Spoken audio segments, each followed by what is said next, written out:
What I want to do today is something very interesting. Not only is it interesting, I think it's also going to be very instructive. A study of one of the parts of our Parsha. Of course, it's a packed Parsha, lots of things to talk about. But I want to study today the episode of the overturning of the city of Sodom and Gomorrah.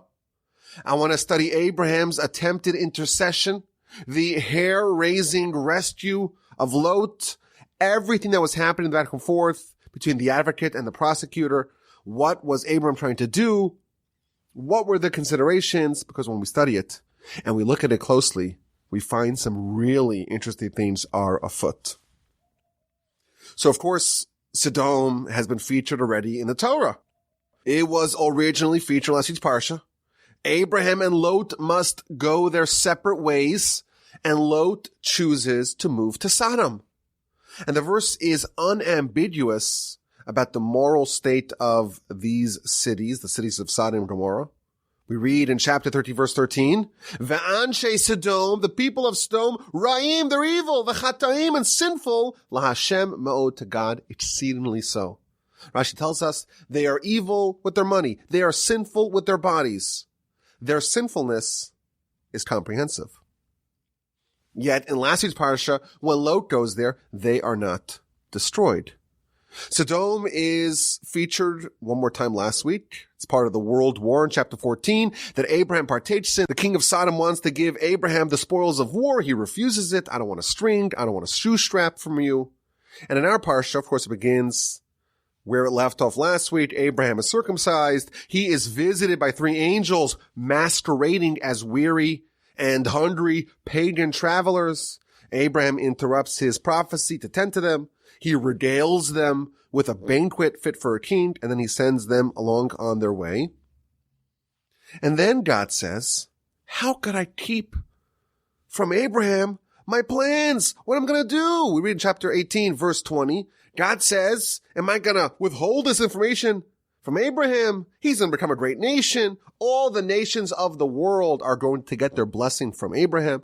He's going to instruct his sons and his family, his household after him. They're going to be just and kind and generous. I have to tell him what I'm going to do. And God reveals to Abraham his plans. The cry of Sodom and Gomorrah is great. Their sin is very weighty. And I want to descend and to see what's the deal with this city. Maybe I'm going to destroy it, or maybe I won't. And of course, Abraham launches an ill-fated intercession on their behalf. How can you kill the righteous alongside the wicked? Maybe there are 50 tzaddikim, 50 righteous people in the city, and in their merit, you can save all 5 provinces of this metropolis, 5 righteous people per province. Well, there aren't 50, maybe there are 45, 9 per. Well, there aren't 45, maybe there are 40. We'll save 4 provinces of this city. Maybe there are 30, we could save 3. Maybe there are 20, we could save 2. Maybe there are 10, and we could save 1 province. All of Abraham's attempts are unsuccessful. Abraham relents and goes back to his place. And then chapter 19 begins. The angels arrive in Sodom. And in verse 1, they meet Lot, Abraham's brother-in-law and nephew. They separated in last week's Parsha. Abraham rescued him from the world war as well in last week's Parsha, but he is stationed at the city gates. And the 2 angels arrive to Sodom in the evening, and Lot is sitting at the city gates. And Lot sees them, and he gets up, and he runs towards them, and he bows before them. Why is Lot sitting at the city gates? So Rashi tells us, very interesting, the court of Sodom is at the city gates. That's where the courts are stationed. And that day, the same day that the angels come to overturn the city, that day Lot was appointed to be the judge of the city. And therefore he happens to be there. What a happy coincidence. That day Lot became the judge, and he was sitting at the entrance of the city. And he was the first sodomite to chance upon the 2 angels. And when he sees them, he runs towards them, and he tries to perform kindness and hospitality with them in a way that resembles what Abraham just did. And he says, come to my house, I'm your servant, sleep over, wash your feet, and then you wake up and then you continue on your way. And they say, no, we'll sleep in the street. And he insists and he really begs them again and again. And finally they yield and they agree and they come to his house and he makes them a big feast and he bakes matzos for them and they eat. Lot is so insistent on helping these travelers that they eventually yield and he makes a feast for them and he bakes matzos. This is the first time we read about matzos in the Torah. Rashi tells us another really interesting quirk about this story. This happens to be Pesach, Passover, when we eat matzos, and that's why Lot made the matzos when he made a feast for the three angels, not the three angels, two angels this time. Two angels masquerading as guests. He's making the matzah because it is Pesach. So of course this is a head scratcher. This is Pesach, but it's exactly 401 years before the Exodus. Why? Because this is a year before Isaac is born, because they just foretold that Isaac is going to be born a year from now. And Isaac's birth is precisely 400 years before the Exodus. So this event of the two angels coming to Sodom and meeting Lot at the entrance of the city, it happens exactly 401 years before the Exodus. And it's already called Passover. And Lot knows that now we're supposed to bake matzah. He bakes matzah and they have a big feast. And then, of course, mayhem erupts in the city. And we read the description, chapter 19, verse 4, before they even go to sleep. All the people of the city, young people, old people, everyone, they descend upon Lot. And they say, where are those travelers? We want them. We don't believe in hospitality. And Lot goes out. He leaves his house and closes the door behind him, tries to appease and assuage and mollify and calm the mob. I have two daughters. Take my two daughters. Don't touch my guests. And they say, no, we don't want your daughters. We want these people. This is against the rules of the city. And then the angels intervene and they grab Lot and they bring him inside and they close the door. And the people who are outside of the door, they strike with blindness and then they reveal their plans. We're angels. We're coming to destroy the city. Gather your stuff. Collect your family. We are leaving now. If you want to survive, you have to come. He tries to speak to his sons-in-law. They think it's the most ridiculous thing they've ever heard in their life. What? In the middle of the night? Suddenly, it's a beautiful day outside. It's cold, maybe a little nippy. It's April time. It's Passover time. But we're not expecting any apocalypse now. And they laugh at him. And it's morning.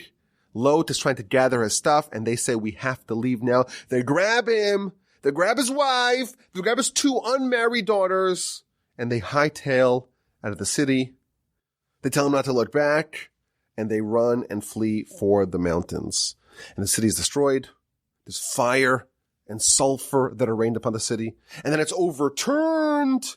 And Lot flees with the angels. He has his unmarried daughters, his wife with him.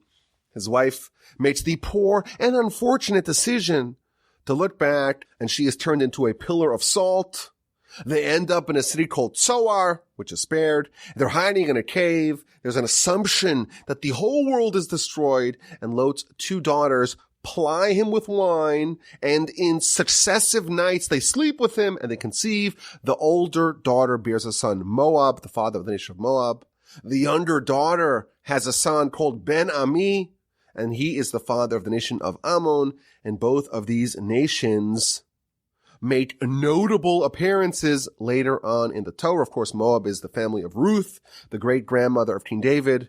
So in a weird way, this whole crazy story in Sodom is the origin story of David and the Davidic line and the Messianic line, and of course, Messiah himself. That's the story of Sodom in our Parsha. And here are our questions. We have some questions here at the Parsha podcast. Why is Sodom being destroyed only now? When Lot joined them in last year's Parsha, they were already unrepentant sinners. We read 13:13, the people of Sodom were evil and were wicked, excessively so in the eyes of God. Yet only now, sometime later, does God judge them. What changed? Now God reveals this to Abraham, and this begins this whole long dialogue between Abraham and God. Abraham proposes, well, maybe 10 righteous people can save the city, or at least the province of the city. And God accepts that, doesn't contest that. He just says or indicates that there aren't 10 cities, certainly not 50, not 40, not 45, not 40, not 30, not 20, not 10. And therefore, the cities must be destroyed. Lot himself as an individual can be spared in the merit of Abraham. But there is an idea being conveyed here that 10 people, righteous people in the city, can save the whole city. How does that work? Why would 10 people save an entire city? That part, at least the theory of it, is accepted by God, by Abraham. The reality is we couldn't find those 10 people, but had we had those 10 people, they would have spared the whole city, or at least the province of the city. Why? If everyone's evil and wicked, how can 10 righteous people save the wicked people of the city? Another question. Why was Sodom and Gomorrah destroyed on the same day that Lot became a judge in the city? You would think that Lot being appointed as a judge of the city, that ought to afford the city some grace period. Remember last year's Parsha, Lot was almost Abraham's right-hand man. Rashi even tells us last week's Parsha, when they separated from each other, that Lot was almost identical in his appearance to Abraham. Now what that means is that on a spiritual level, they shared some characteristics. And all of Lot's behavior is almost emblematic, or at least it's reminiscent of Abraham. He's sitting in the entrance of the city, and he's waiting for guests. Just like Abraham is sitting at the entrance of his tent, waiting for guests as well. Lot is eating matzah. He's observing Pesach. He's a special person. Abraham washes the feet of his guests. Lot does the same. He is doing kindness with superlative intensity in a way reminiscent of Abraham. And now he's appointed the judge of the city.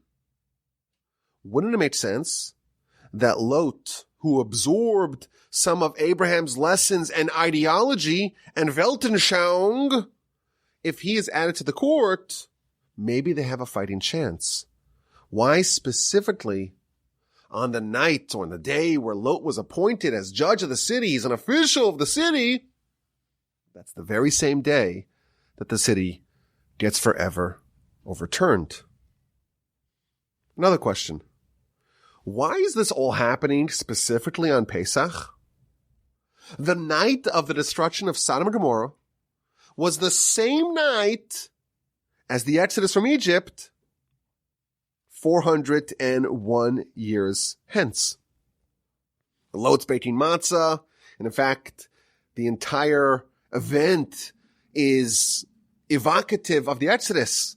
They're rushing, and there's this obsession with the doors. On the Exodus night, of course, they splashed blood on the doorposts.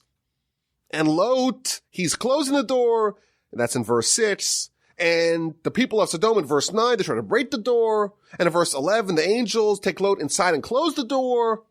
And then in verse 12, the Sodomites are blindly groping for the entrance to Lot's house. The door of Lot's house seems awfully central to the story in a way similar to the doorposts in Egypt on the night of the Exodus, on the exact same night, 401 years later. It seems like there's something very important going on over here in the story of the downfall and the overturning of Sodom. We are all here to accomplish something. We believe that you have a body, you have a soul. Your true identity is your soul. And you're here in this world temporarily. Your soul emanates from the spiritual world. It is destined to return to that spiritual world. And in this world, you have free will to make the right choices to accomplish the mission that the Almighty wants you to do when you're in this world, when your soul is temporarily bound to a body, thus creating this very unusual reality where the soul has to play second fiddle to the body, is subject almost to the whims of the body. And this new hybrid creature, we call it a man, a human, has to make choices and determine the fate of this person. And we're here to do something. We have the soul. The soul is very sensitive to spiritual matters. And we're trying to fix what needs to get fixed.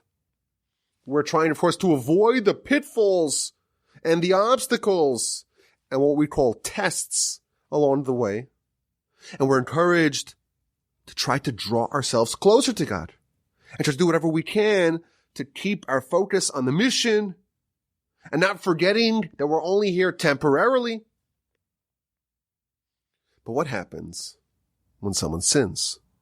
A sin is a barrier between that person, that soul, and God. There's distance between the soul and its root. And the mission that the soul was sent here to do becomes hard and hard to fulfill. What if a person has become so corrupted that their soul can no longer accomplish the reason why it was sent here? It was sent here to do something, and because of the deeds of this person, that mission is no longer possible. You can't accomplish it anymore. So the Talmud tells us that when a person becomes so corrupted to the degree that their sinfulness becomes endemic, when the evil takes root and it becomes irreversible, when the soul is locked out, it cannot accomplish its mission, then that person is destroyed. The reason why you are here is to do a specific job. If you create the situation, the conditions, that you can no longer accomplish that mission, that's it. There's no reason for you to be here. Similarly, on a national level, when a nation reaches the point of no return, when their sins have become their inextricable nature, their time has come and they are destroyed. And again, this is eminently logical. If we're here for a mission, so long as that mission is viable, well, then there's a reason for you to exist. But once that mission becomes non-viable, once it is no longer feasible for us to become good, that's it. The experiment is over. And that thing, that person, that nation, or that city is destroyed. So our episode here with the people of Sodom and Gomorrah, it starts off, God tells Abraham, I have to tell you what my plans are. I'm going to descend and see what is the situation, what is the standing of this nation, this city. God is doing an investigation that resembles a court evaluating the merits of a case, evaluating the evidence. What is God investigating? Says Rashi, God is investigating if their rebellion is complete, and if so, I'm going to destroy them. But if the rebellion is not complete, I know what to do with them. I'm going to punish them with suffering, but I will not destroy them. The two options here that God is investigating, God is weighing, is either destruction or suffering. If their sinfulness is unfixable, then they're done. But if there's still some hope, I'm going to make them suffer for the purposes of awakening them to repent. It's an amazing idea over here. God is inspecting to see if they have reached the point of no return. If not, if there's still a chance, then they will be made to suffer. Suffering is a way to restore good behavior, provided there's someone left to save. And Abraham begins his defense. And he's saying if there are 10 righteous people, they could save the whole city. And again, we ask the question, wait a minute. The 10 righteous people, they themselves are righteous. Everyone else is still a sinner. How can 10 people save a whole city? There's a deep idea here. If you have 10 righteous people, you have everything you need to start a turnaround, a renaissance, to start a mass movement. If there is a portion of righteousness that still remains, that can be used to kickstart the total restoration and purification and fixing of this city. It's an amazing thing. The entire city would be spared if there were a handful of tzaddikim. You can never underestimate the impact that a few righteous people can have. 10 people, that's all you need. Perhaps this is the theory behind the concept of a minion. 10 people, when they get together, this is a force capable of moving mountains. Maybe there's even a precedent for this on the flip side. We know in the book of Numbers, Moshe sends 12 spies to go reconnoiter the land, and 10 of them come back with a damning report. And the 10 spies persuaded the masses to rebel against Moshe and really ultimately rebel against God and to want to go back to Egypt. If 10 people can mislead an entire nation and cause so much pain and suffering, certainly 10 people can rejuvenate a nation, can inspire a nation. This is Abraham's pitch. If we have 10 righteous people, the city's not doomed. The city's not beyond repair. The city is still fixable. Their mission is still viable. Not because those people are righteous, or the other people, the sinners, are righteous. No, they're still sinners. But so long as they have within their proximity 10 righteous men, 10 righteous people, they have a fighting chance. And God agreed. If you have righteous people among you, you are not lost. It's just that in actuality, there weren't 10 tzaddikim in town. Now that day, Lot was appointed as judge of the city of Sodom. Do you imagine that this would increase or decrease the likelihood that the city will repent, will undergo a spiritual renaissance? So, to me, it sounds a little bit counterintuitive. Lot, of course, is no Abraham, but he was exceedingly righteous. He was a poor man's Abraham. He does superlative kindness. In our Parsha, in a weird way we could say, Abraham and Lot both offered to sacrifice a child for the sake of a mitzvah, for the sake of God. Of course, it's very different. Abraham with the binding of Isaac. And Lot offering up his daughters to fulfill the mitzvah of hospitality. Lot, of course, we believe made a mistake, but he was still a very special person. Last week's Parsha, we learned that he looked like Abraham. They shared attributes. He's keeping Passover before it was even given. Yet on the same day that he was appointed judge, it seems like this would potentially lead to him having more influence on the people of Sodom, and maybe they have a chance. This is the same day when it gets clinched that they are forever doomed. The appointment of Lot to this position of judge was not a sign of them trending towards repentance. Rather, it was the final death knell of their chances of survival. Now, why would that be so? He's a judge. He has power, you would imagine. So I want to speculate two ideas. First, I think that the ability of outsiders to have influence sometimes exceeds the ability of those people who are part of the institutions to change the trend, the trajectory of the constituency. Once you become part of the machinery, once you are part of the gated institutional narrative, once you're on the payroll of Sodom, you worked for them.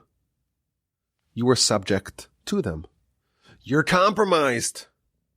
And you will never be able to have the same influence that you had prior. My grandfather of blessed memory said that Lot was a special person. And the reason why he moved to Sodom and Gomorrah, the deep reason that he thought was at play, is because he wanted to do what Abraham did, to do outreach, to teach them about God, to teach them about morality and righteousness and kindness and justice, to bring the poor chaps of Sodom back to righteousness. And you know what? Maybe he could have done it. 13:13 we read that they were very wicked and very sinful. And then Lot moved there. And you know what? Now they have a chance. And that was still in play until he became the judge. Once he accepted the official role of a judge, that sealed the deal. The city now has no chance to repent. They're doomed forever. The Talmud says that a nation or individual has a certain amount of sins that's like their quota, their allowance, if you will. Once it's filled, they've reached the point of no return. Their sinful ways are embedded into their character. Their opportunities have been exhausted. It's time for them to be destroyed. Once Lot became in charge, it's no longer possible for them to fix it. Their quota has been filled. Their allowance has been exhausted. It's time to overturn the city. Think about it. Why did Abraham not move to Sodom? Abraham, of course, his life mission was to spread monotheism. Move to Sodom and Gomorrah and influence them. Rashi tells us that Abraham stationed himself outside of Sodom, on the outskirts of the city, to try to influence the passerby of Sodom and Gomorrah. Why not move to the heart of the metropolis and transform them from within? So I think the answer is that this was what Lot tried. It didn't work for Lot. And Abraham maybe had the same concerns. He was able to see you move to Sodom, you get corrupted. Or perhaps, at a minimum, you become less influential. It's actually harder to change your neighbors, your acquaintances, and certainly your family members. The people that know you the most intimately, the most closely, are the ones that are least likely to be moved by you. And now Lot becomes an official. He's in charge. Everyone knows Lot is the judge of our city. His capacity to influence shrinks to the degree that it's no longer possible for them to be restored. The city must be destroyed. He's now the official judge. He's on their payroll. He's subject to them. And now he's lost the ability to influence them. Lot, being appointed judge, sealed their fate. And on the day that Lot became their judge, they were destroyed. That's one approach to understand why Lot's appointment spelled their doom. There's another approach that perhaps we can suggest. And we are going to begin it with a shocking idea. Are you ready for this? A shocking idea on the Parsha podcast? This idea I heard from my grandfather, the name of his Rebbe, the great dean of the Mir Yeshiva, Rabbi Rucham Levovitz.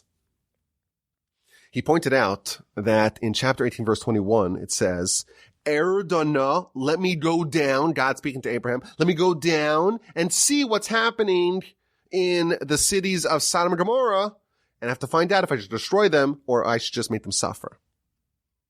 What does it mean that God descended, went down, Eredon, let me descend upon this city?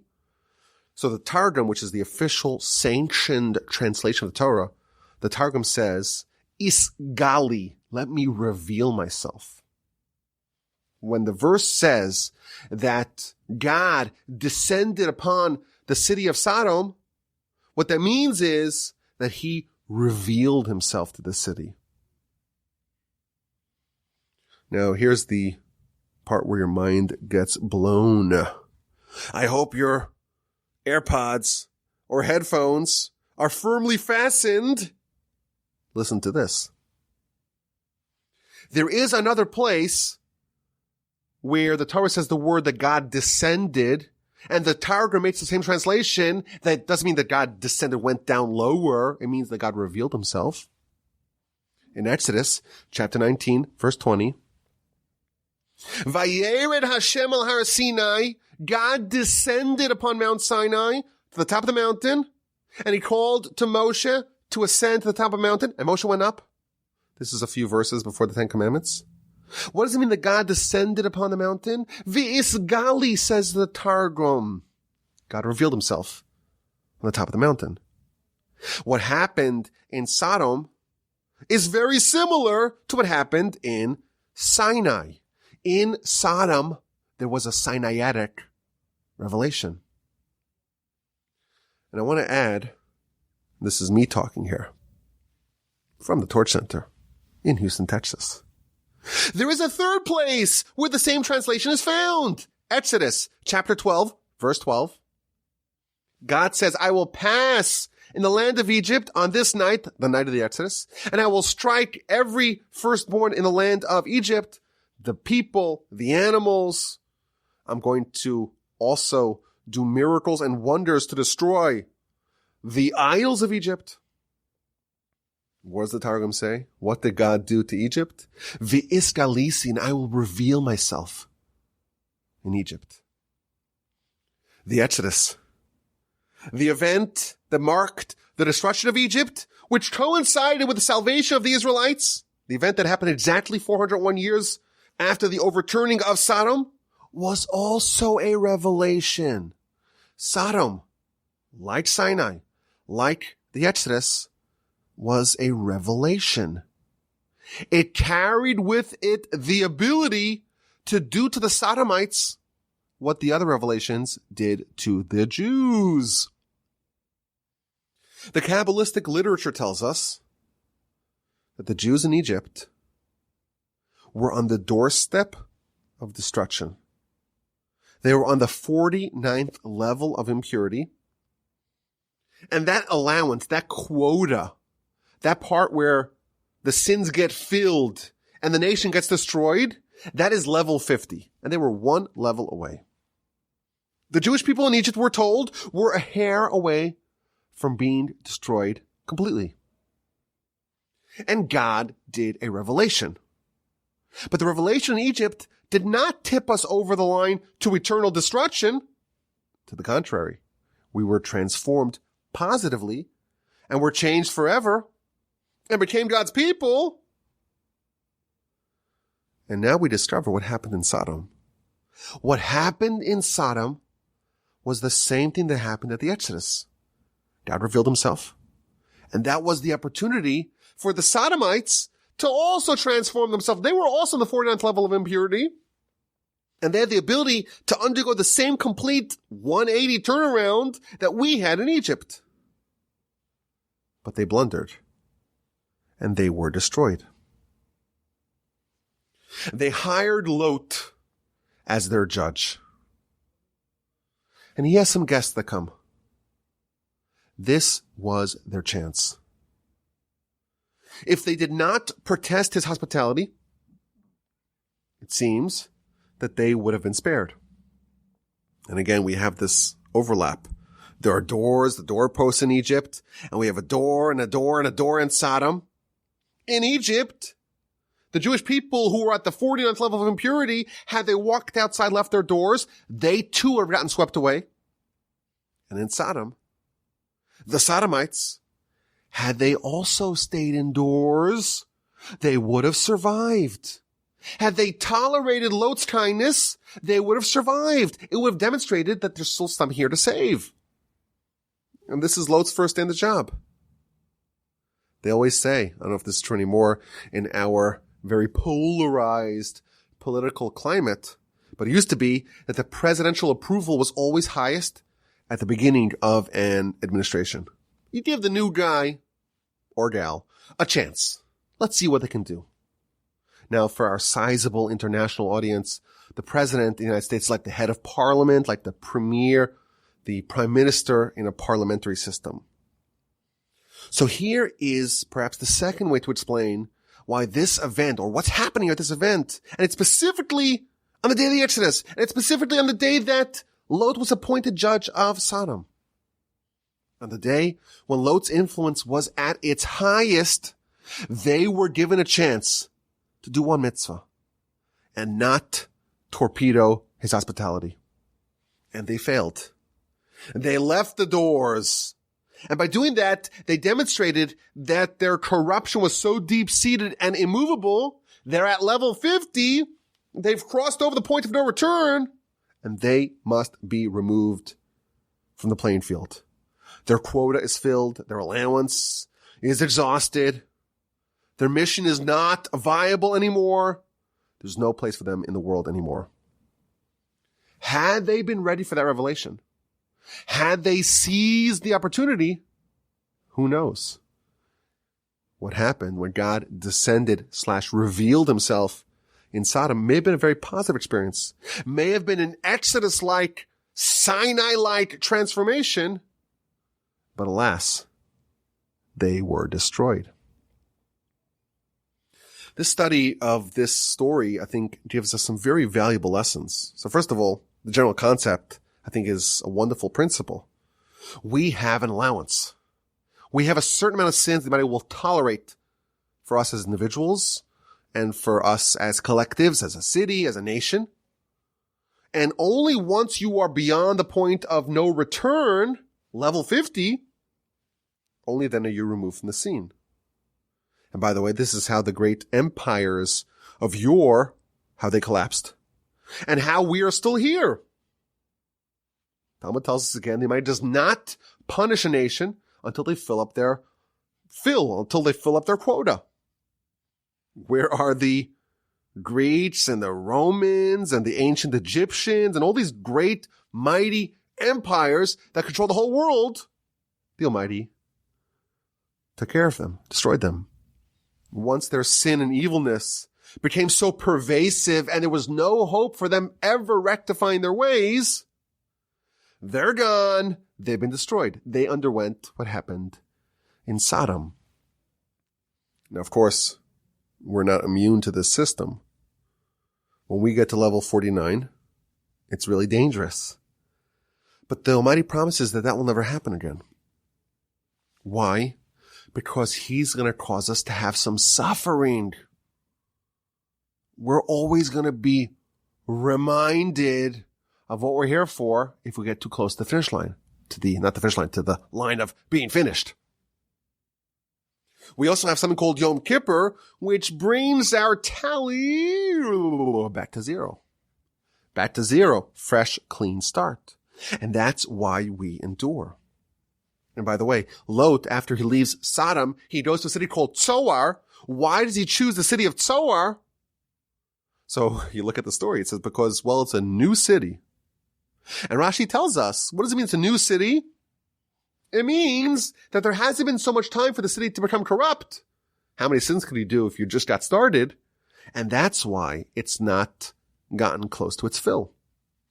And the Talmud, by the way, in the book of Shabbos, page 10, tells us this is good advice to live in newer cities.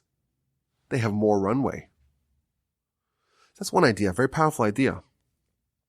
Suffering is a form of us being nudged away from a point where we can be destroyed, God forbid. But there's also a very heartening aspect of this concept. If you are still listening to this podcast, or if you even started to listen to it 45 minutes ago. If you're still here, that is testimony, that is evidence that your situation, our situation, is not irreparable. We're still fixable. It's not too late quite yet.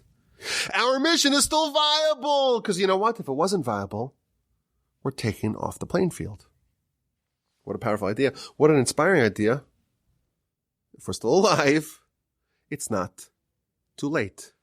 So long as the candle yet burns, we can still fix. If the candle of our soul still burns within our body, we can still fix our ways, mend our ways, and get back on track and accomplish what the Almighty expects of us. Another powerful idea. We also have the idea of the power of 10 people.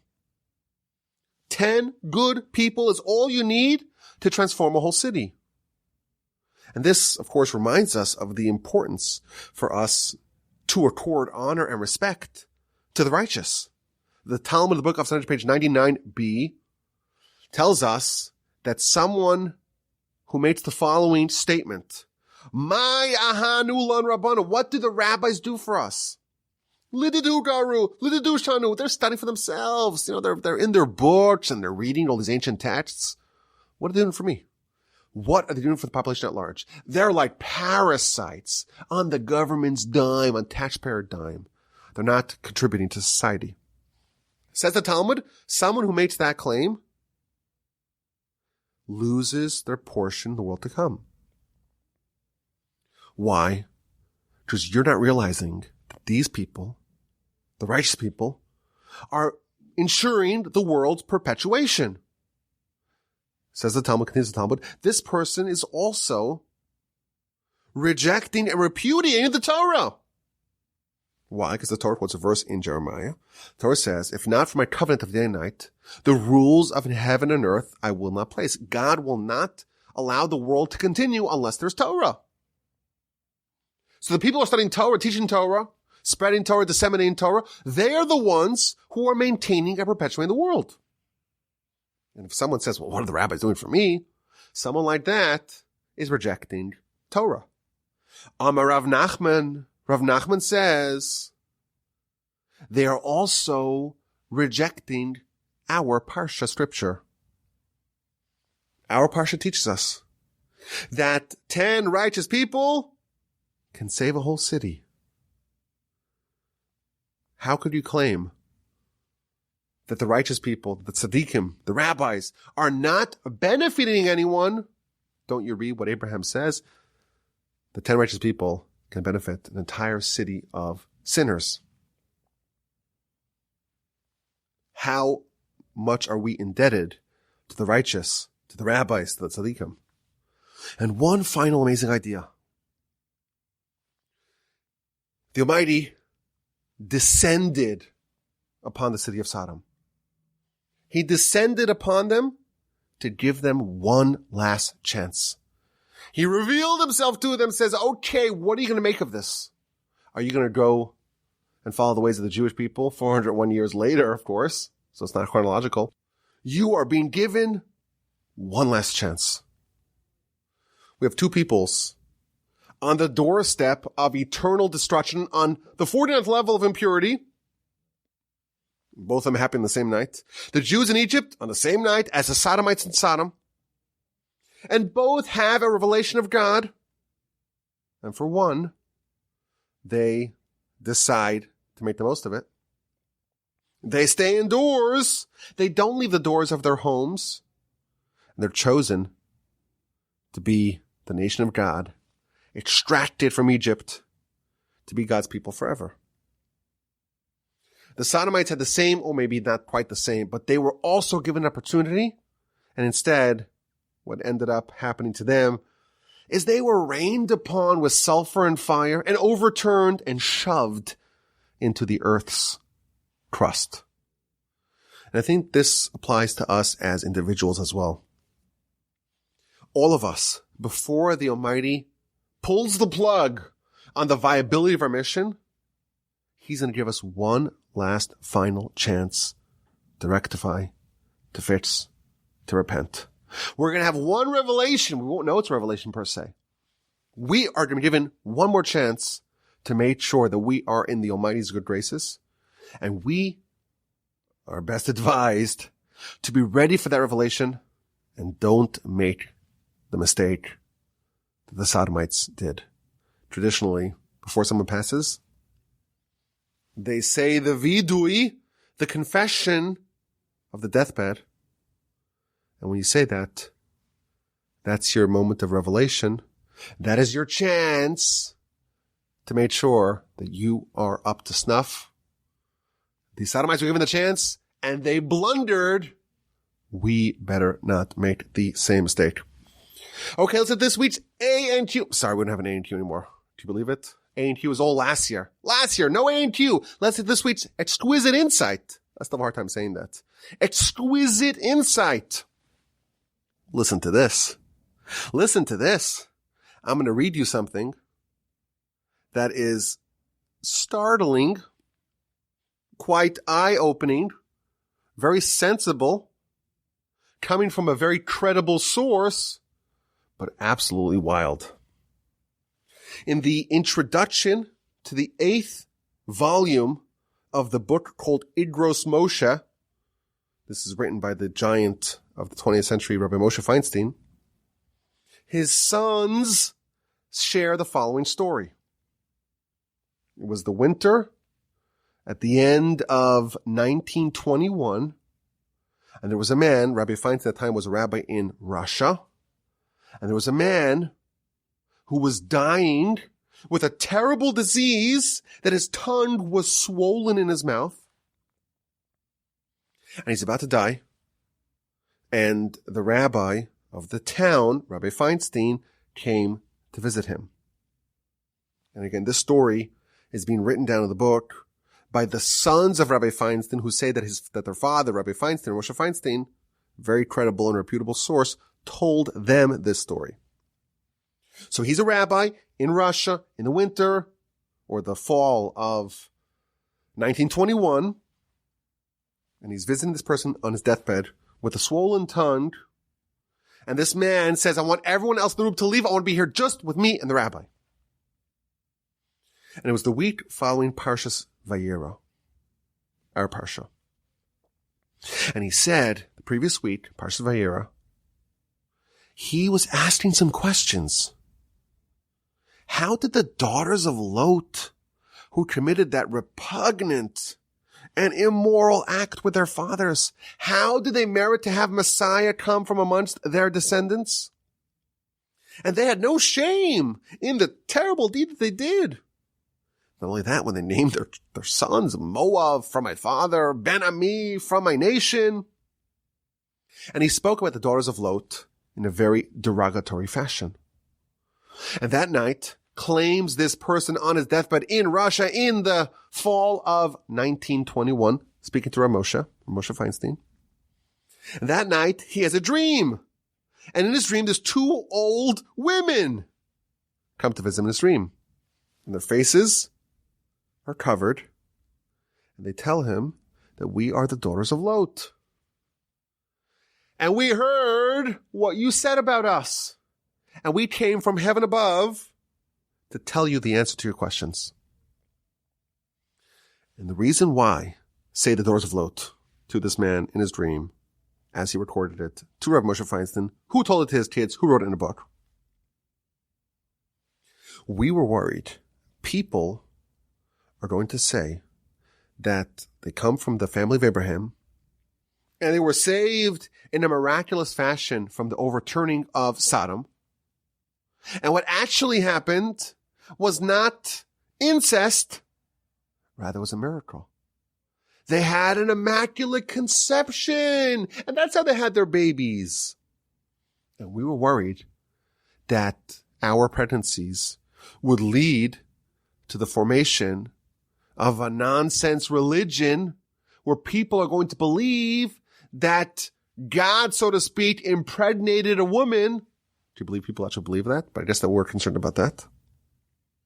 And in order to preclude and prevent anyone from doing anything like that, we decided to name our sons Ammon and Moab and to admit to all what we did just to make sure that there's not going to be a promotion of idolatry from our progeny. Whenever a woman becomes pregnant, there is a man, there is a sperm donor at a minimum. That's where it comes from. And the reason why we did it is with noble intentions. And the reason why Messiah will emanate from us is because we were willing to stomach that embarrassment in order to stand up for God. And because you spoke about us so derogatorily, continue the daughters of Lot in the dream to this individual, you're going to be punished that your tongue, your lashon, your tongue that spoke evil against us is going to swell like what happened to the 10 spies who spoke negatively about the land of Israel, and that's how you're going to die. That is the story that the man tells Rabbi Feinstein. On his deathbed, he finishes the story, he turns to face the wall, and he dies. Now again, we don't know if the story is true, because it's this guy, maybe he made up the dream, maybe yes, maybe no. But we do know for sure that the sons of Rav Moshe Feinstein heard it from their father, and he accepted it as a viable or at least a plausible interpretation. And of course, for us, it totally reshapes our understanding of these two women. We think of them as, being very immoral and acting improperly. But again, it's troubling to understand, how Messiah comes from this union or these unions. But what an interesting idea. What an exquisite insight that at least there is this claim or this story, this account, if you will, of what they were thinking and what was motivating them and how we have to not speak negatively about them because these were special women like their father Lot. He was spared. Of course, he's not perfect. He's not Abraham. He's a poor man's Abraham, but he's still a very significant and important person. I thank you for listening. This is the Parsha Podcast. My name is Yaakov Wolbe. My email address is rabbiwolbe@gmail.com. Have an amazing rest of your day. A fabulous and splendid and sensational and terrific and wonderful and incredible Shabbos upcoming. And please God, with the help of the Almighty, we will talk again next week.